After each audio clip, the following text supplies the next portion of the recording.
வணக்கம், நான் உங்க friend Jaya Srinivasan. Welcome to veggies recipe.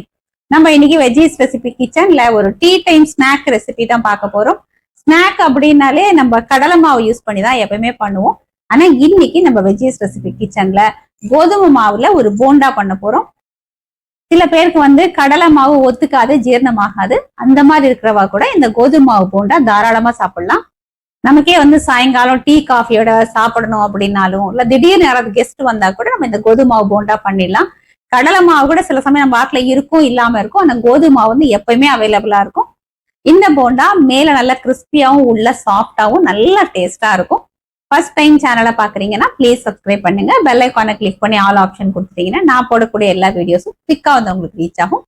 வாங்க டேஸ்டியான கோதுமை மாவு போண்டா குவிக்கா எப்படி பண்றதுன்னு பார்க்கலாம். ஒரு மீடியம் சைஸ் வெங்காயத்தை பொடி பொடியா கட் பண்ணிருக்கேன். 2 பச்சை மிளகாய், 1 இன்ச்சு இஞ்சி, கொஞ்சம் கருவேப்பிலை, ஒரு கைப்பிடி அளவு கொத்தமல்லி, இது நல்ல பொடி பொடியா கட் பண்ணிருக்கேன். இது எல்லாத்தையும் அந்த பவுல்ல நம்ம சேர்த்துக்கலாம். தேவையான அளவுக்கு உப்பு, 1/4 டீஸ்பூன் மஞ்சள் பொடி, 1/4 டீஸ்பூன் பெருங்காயம், 1 டீஸ்பூன் மிளகாய் பொடி, 1/2 டீஸ்பூன் ஜீரக பொடி. இது எல்லாத்தையும் நல்லா மிக்ஸ் பண்ணி விட்டுக்கலாம். உப்பு வெங்காயம் சேரும்போது நல்லா தண்ணி விடும். இந்த கொத்தமல்லி கருவேப்பிலை இதோட ஃபிளேவர்ஸும் நமக்கு நல்லா கிடைக்கும்.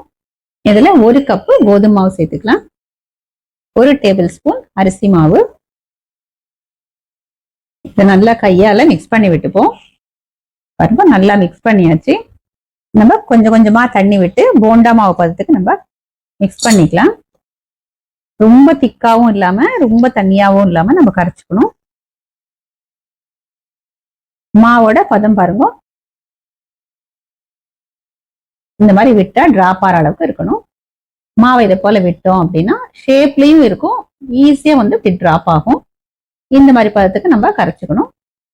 2 பிஞ்ச் அளவுக்கு சோடா உப்பு, 1 டேபிள் ஸ்பூன் அளவுக்கு எண்ணெய். சூடான எண்ணெயும் விட்டுக்கலாம், இல்ல ஆறின எண்ணெயும் விட்டுக்கலாம். இப்ப இது எல்லாத்தையும் நல்லா கலந்து விட்டுருவோம். நம்ம சேர்த்திருக்கிற சோடா எண்ணெய் ஈவனா மிக்ஸ் ஆகணும். நல்லா மிக்ஸ் பண்ணியாச்சு. கொஞ்சம் சோடா சேர்க்கறதுனால போண்டா கொஞ்சம் நல்லா ஃப்ளஃபியா வரும். வேண்டாம் அப்படின்னா நம்ம அவாய்டும் பண்ணிக்கலாம். எண்ணெய் சூடா எடுத்து மீடியம் சைஸ் போண்டாவா அந்த மாதிரி உருட்டி உருட்டி நம்ம போட்டுக்கலாம். ஃப்ளேம் மீடியம்ல வச்சுக்கோங்க. உடனே திருப்பாம லேசா நிறம் மாறி போண்டா பாருங்க எண்ணெயில மேல மிதந்து வர ஆரம்பிச்செடுத்து இப்ப திருப்பி விட்டுக்கலாம். திருப்பி விட்டு எல்லா பக்கமும் நல்லா கோல்டன் கலர் வர்ற வரைக்கும் நம்ம ஃப்ரை பண்ணி எடுத்துப்போம். போண்டா பாருங்க எல்லா பக்கமும் நல்லா கோல்டன் கலர்ல சூப்பரா ஃப்ரை ஆயிடுச்சு. எண்ணெயில இருந்து நம்ம எடுத்துடலாம். இதை நம்ம அப்படியே ஒரு பவுல்ல எடுத்துடலாம். பாருங்க, கடலை மாவு சேர்க்காம போண்டா எவ்வளவு ஃபர்ஸ்ட் கிளாஸா வந்திருக்கு. இது மேல ஃபுல்லா நல்லா கிறிஸ்பியாவும் உள்ள நல்லா சாஃப்டாவும் இருக்கும். இதே மாதிரி தேவையான அளவுக்கு நம்ம பண்ணி எடுத்துடுவோம். கோதுமை மாவு போண்டா பாருங்க மேல நல்லா கிறிஸ்பியா வந்திருக்கு. நமக்கு இந்த டெக்ஸ்சர் பார்த்தாலே தெரியறது. உள்ள சாஃப்டா இருக்கும். கடலை மாவே சேர்க்கலனா கூட இவ்வளவு ஃபர்ஸ்ட் கிளாஸா வந்திருக்கு பாருங்க. டீ காஃபியோட சாப்பிடறதுக்கு ரொம்ப பிரமாதமா இருக்கும். கோதுமை மாவு போண்டா ரொம்ப குவிக்கா ரெடி ஆயிடுது. வாங்க டேஸ்ட் பண்ணி பார்க்கலாம். சூடா சாப்பிடும்போது மேல லேயர் நல்லா கிறிஸ்பியா இருக்கும், உள்ள சாஃப்டா இருக்கும். சூடு ஆறிடுச்சுன்னா மேலேயுமே சாஃப்ட் ஆயிடும்.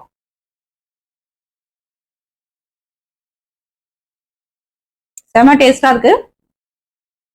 சூடு ஆறினா கூட லேசா கிறிஸ்பியா இருக்கு. நல்ல ஒரு ஸ்ட்ராங்கான ஃபில்டர் காஃபி இல்ல ஒரு மசாலா டீயோட சாப்பிட்டோம்னா பிரமாதமா இருக்கும். இல்ல நம்ம கலந்து சாதத்துக்கு தொட்டுன்னு கூட நம்ம சாப்பிடலாம். இஞ்சி பெருங்காயம் ஜீரக பவுடர் எல்லாமே நம்ம சேர்த்ததுனால ஈஸியா டைஜஷனும் ஆயிடும். இதுல நம்ம பொடி பொடியா பச்சை மிளகாய் கட் பண்ணி சேர்த்திருக்கோம் இல்லையா, அது சாப்பிடும்போது அந்த ஒரு பச்சை மிளகாய் பீஸ் டக்கு நம்ம கடிக்கும் போது வாயில நமக்கு கிடைச்சது அப்படின்னா சுள்ளுன்னு ஒரு காரம், அது சாப்பிடறதுக்கும் நல்லா இருக்கு. நான் இன்னைக்கு வெங்காயம் சேர்த்து பண்ணிருக்கேன். நீங்க வெங்காயம் சேர்க்காமையும் பண்ணலாம். இல்ல சில காய்கறிகள், அதாவது கேபேஜ் பொடி பொடியா கட் பண்ணி போட்டுக்கலாம், இல்ல கேரட்டை கிரேட் பண்ணி போட்டுக்கலாம். அந்த மாதிரி கலந்து வெஜிடபிள் போண்டா மாதிரி கூட நம்ம இதை பண்ணிக்கலாம். ஒரு பிஞ்சு நம்ம சோடா சேர்த்தோம் அப்படின்னா கொஞ்சம் இந்த போண்டா லைட் வெயிட்டா உள்ளுக்குள்ளேயே நல்லா போர்ஸ் சாஃப்டா இருக்கும். நம்ம கடலை மாவுல பண்ற போண்டா மாதிரி தான் இந்த கோதுமை மாவு போண்டாவும் லேசா எண்ணெய் குடிக்கும்.